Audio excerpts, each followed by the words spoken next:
Fast, focused, and fearless. Here's everything you need to know this rush hour of January 8, Wednesday. I'm Riza Diaz. Sign or brace for a military takeover. This was President Duterte's warning to Maynilad and Manila Water in light of the new water contracts drafted by the government. Maricel Halili has the report. The operation of Maynilad and Manila Water may still continue in Metro Manila. That is if the water concessionaires choose to accept the new contract drafted by the Office of the Solicitor General and the Justice Department. Presidential spokesperson Panelo says all the onerous provisions were already removed, but the palace official says charges may still be in the offing. Without any guarantee of not being criminally prosecuted, together with those who conspired to craft the very onerous contracts, which are, as we have many times said, void from the very beginning, for violating the Constitution and the laws of the land. Should the two water firms turn down the contract, the president threatens to cancel the government's agreement with the concessionaires. And if it's to your liking, sign it. If you don't, then there is no water. I will order the military to take over. And I will nationalize the water issue, and then I will file the corresponding charges. Malacanang pointed out that water is a natural resource and should not be treated as a mere commercial commodity. They also questioned the unjust billing of the water concessionaires. The Filipino people have lost enormously with the unabated collections by these concessionaires, despite their dismal performance in supplying and delivering, distributing water. The president also reiterates that his administration will always be ready should the concessionaires file charges against the government. Forget, if I were the distributors, forget about that 7 million arbitral award. I am not going to pay anything, not a single cent. Malacanang also brushed off rumors that the president is favoring a new group to be a water distributor. Maynilad, on the other hand, has not yet received a copy of the draft contract but assures its cooperation with the government. Manila Water has yet to give their statement on the issue. For News 5, Maricel Halili, we are One News. And during the same event, President Duterte did not mince words in his reply to Vice President Leni Robredo after the latter called his drug war a failure. Duterte brought up how short Robredo's stint was at the ICAD for her recommendations to have any bearing at all. He also advised Robredo to check her record as vice president first before lecturing the chief executive. For all of these years, she has done nothing. She is a colossal blunder. With all that energy to argue with Vice President Leni, President Duterte insists he is in mint condition. Concerns over the president's health resurfaced after he skipped an event in Davao last week. Duterte says that at 74 years old, it's normal to experience some health issues every now and then. However, an international economic research group raised concerns that Duterte's supposedly fragile health could lead to a potential political instability. Fitch Solutions sees Vice President Leni Robredo's hypothetical ascension as a president would spell chaos, with Duterte allies comprising a majority in the legislative branch. And should Filipinos be harmed in the Middle East as a result of the U.S Iran tensions, presidential spokesman Panelo assured that Duterte will not hesitate to side with the Americans. Although Panelo clarified it's just a quote of friendly caution from the president. Ang sinasabi ni Presidente, huwag niyo idama yung mga Pilipino dyan sa away niyo sa Amerika. So iba Kasi, pa... di ba, we're supposed to be allies of the Americans. And yung enemies might also attack not only the Americans, but the allies of the Americans. Now, amid these ongoing tensions in the Middle East, the government is mapping out a possible evacuation master plan for Filipinos in the region. Shana Francisco has the details. The government has just tapped the services of a former special envoy to the Middle East, Environment Secretary Roy Cimatu, to oversee the evacuation of Filipinos in the Middle Eastern country. His first recommendation, raise the alert level in Iraq to 4 or mandatory evacuation from the current 3 or voluntary repatriation. I believe that this could be the target initially dito sa U.S. facilities inside Baghdad. Around 6,000 Filipinos reside in Iraq, but Cimatu believes more Filipinos are there as undocumented workers. U.S. Central Command is in Qatar. The Fifth Fleet is in Bahrain. And of course, there are some forces in Kuwait. So, nandyan na Filipinos. So, kung halimbawa kung ito mga target, edi delikado rin ng mga Filipinos. So, we have to make individual plans in each country. The DNR Secretary is set to visit Qatar within 24 to 48 hours upon the orders of the President. Cimatu will meet with officials of the Gulf states to discuss evacuation plans. Joining him is Abdullah Mamao, the President's advisor on overseas Filipino workers. The President made clear his orders at the sidelines of an event in Malacanang. Just to get the assurance that my countrymen will have the egress just in case hell breaks loose. For now, the government plans to use a Philippine Coast Guard vessel currently in Malta to pull out Filipinos from the Middle East. As for the sending of troops to aid the U.S., President Duterte says it's out of the question, as the country's enhanced defense cooperation agreement with the U.S. only pertains to concerns of national interest. But that might change. Because kung sabihin mo may masaktan o may mga casualty, then I would not like it. Then I have to rethink my position. Senator Richard Gordon, meanwhile, is asking President Duterte to first meet with the National Security Council to solidify their game plan to repatriate Filipinos. Citing his longtime experience as a Red Cross official, Gordon estimates the need for at least 5,000 cruise ships to evacuate Filipinos. That's why it's important that we have the National Security Council prepare the budget or prepare the parameters on how that money is going to be spent. Gordon also wants affected OFWs to have job security either in the country or in others like Europe once they get repatriated. Shyla Francisco, We Are One News.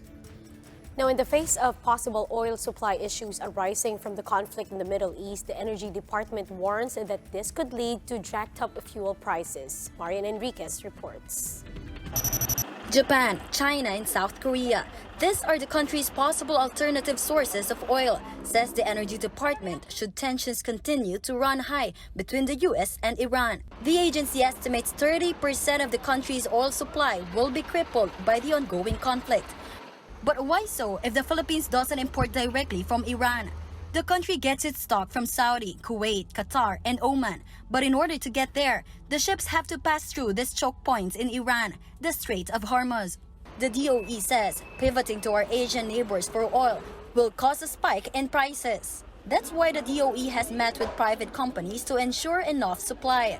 Lahat po ng mga oil companies dito sa Pilipinas, mukhang nakapag-secure naman po ng alternative supplies in the event of further problems in the Middle East. So medyo confident naman po sila, nahanda po sila. The DOE assures a stable fuel supply, with all firms implementing the minimum inventory requirement, equivalent to stocks good for 30 days for all refiners, 15 days for bulk marketers, and 7 days for liquefied petroleum gas players. But the DOE says the tension will affect oil prices starting next week. Tuesday's price hike, however, is due to other causes. Unang-una po yung isang agreement po ng OPEC producing, yung OPEC countries. Nagkaroon po sila ng agreement na bawasan yung kanilang supply for the first quarter of 2020. May apekto po yan sa international market. The Energy Department also emphasized the need to establish a strategic oil reserve for the country. For News 5, Marian Enriquez. We are One News.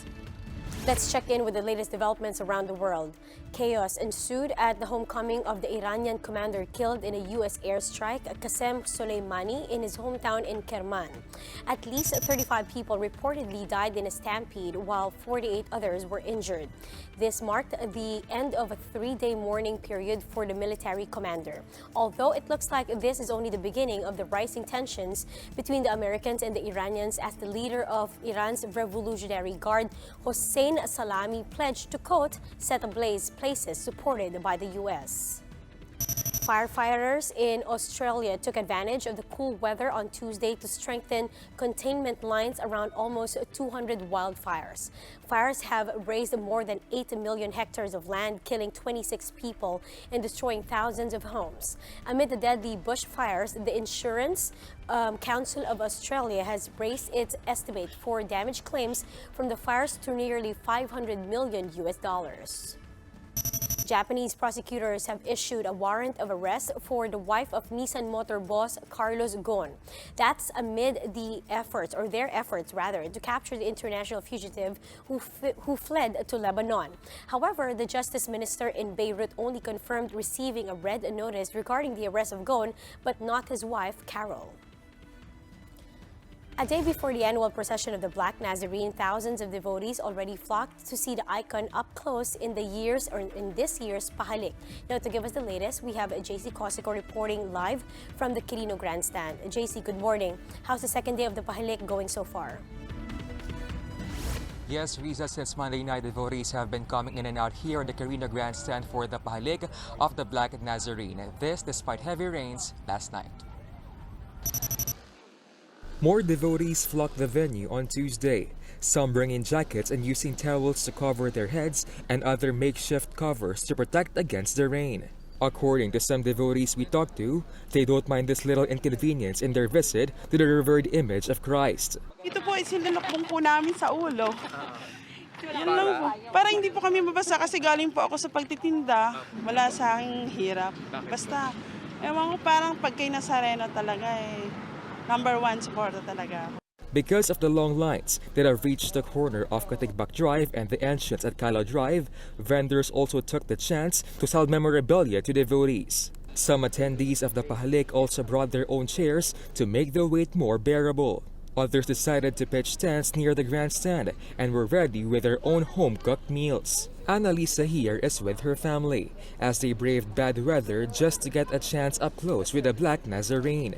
Start nung namatayan kami ng 2 beses sa loob ng isang taon. Start po kami dito. Parang na po namin yun, pananalig namin sa kanya. Umulan, paano? Bumili kami ng mga panapin, pinatong namin dito. Nung nawala, balik ulit kami dito, pag lang. Some devotees came all the way from Laguna. 77-year-old Fere Fatacodo says she has been a devotee for over 20 years. This year, her prayer is to be healed from cancer. Yung pagalingin ako, mula nung malaman kung gano'n ang sakit ko, lalo kong nilakasan ng loob ko at palagi akong sa kanya nakasandal kay Lord. Ngayon na down ako, yung dapang-dapa na dahil dito sa sakit ko, sa kanya na lang ako umaasa. Riza, as of 6 a.m., crowd estimate has reached 5,000 and has reached the stretch of Calao Avenue. Now, first aid stations are also on standby near the stage, and since yesterday, over 60 were accommodated and mostly were due to high blood pressure and dizziness. Riza? Thank you. That was JC Cosico reporting live from the Quirino Grandstand. Meanwhile, as mentioned, it is still a full day ahead at the Quirino Grandstand. We've lined up a list of activities ahead of Traslacion happening tomorrow morning. A vigil will start at the Quiapo Church while the rest of the program will continue at the Quirino Grandstand.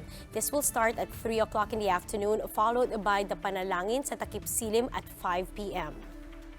Now, a Holy Mass at midnight will commence after, to be presided by Quiapo Church Rector Monsignor Hernando Coronel. Vatican Prefect Luis Antonio Cardinal Tagle will deliver the homily. Hourly masses will be held at the Quiapo Church from 3 a.m. to 12 noon. Now, on Friday, hourly masses will also commence from 3 in the morning till 12 midnight. Now, here are the biggest stories from the dailies. Business World reports that December inflation clocked in at its fastest race in 6 months. The year-on-year increase in prices hit 2.5% last month, higher than most analyst estimates. But prices still rose at a slower pace compared to December of 2018. That's thanks to rice prices, which fell close to 7% last month.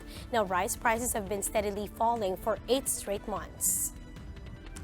The Philippine Star reports that a familiar name in motorcycle ride-hailing is trying to make a comeback. Grab says it's relaunching Grab a Bike, which ceased operations in 2016 due to lack of rules concerning motorcycle taxis. This amid the controversy surrounding the pilot run on motorcycle taxis, particularly the cap on angkas and the entry of new player Joyride. But the Technical Working Group on Motorcycle Taxi says Grab Bike can only be allowed to operate again if the law prohibiting the use of public motorcycles is amended. Now this one from the Free Man. The Sinulog liquor ban stays this year. But unlike in previous years, the ban shall now be enforced at a much shorter radius of 100 meters from the procession and the grand parade routes. This will be implemented starting 6 o'clock in the morning, January 19, to 6 o'clock in the morning of January 20. Now same goes for the street parties within 100 meters from the procession and the parade. Also prohibited during the festivals are activities like events, performances, and gigs which use loudspeakers and sound devices. The best of 7 finals of the PBA Governors Cup kicked off to a thrilling start as the Gin Kings escaped the Meralco Bolts 91-87 on Tuesday. It was a seesaw battle for most part, but import Justin Brownlee wanted finals lead, sinking crucial free throws at the stretch. Brownlee finished with a double-double performance. Coming to his aid were Japet Aguilar with 16 points and L.A. Tenorio with 14 markers. However, Ginebra coach Tim Cone thinks it's not going to be a walk in the park with a similarly championship-hungry team like the Meralco Bolts. Getting game one, grinded it out, was a real testament to our guys, still staying with it despite not playing the comfortable way they want to play. That Meralco is just so disciplined. They're incredibly disciplined. And that's how today is shaping up to be. Join us again next time for another round of Rush. I'm Riza Diaz. We are One News.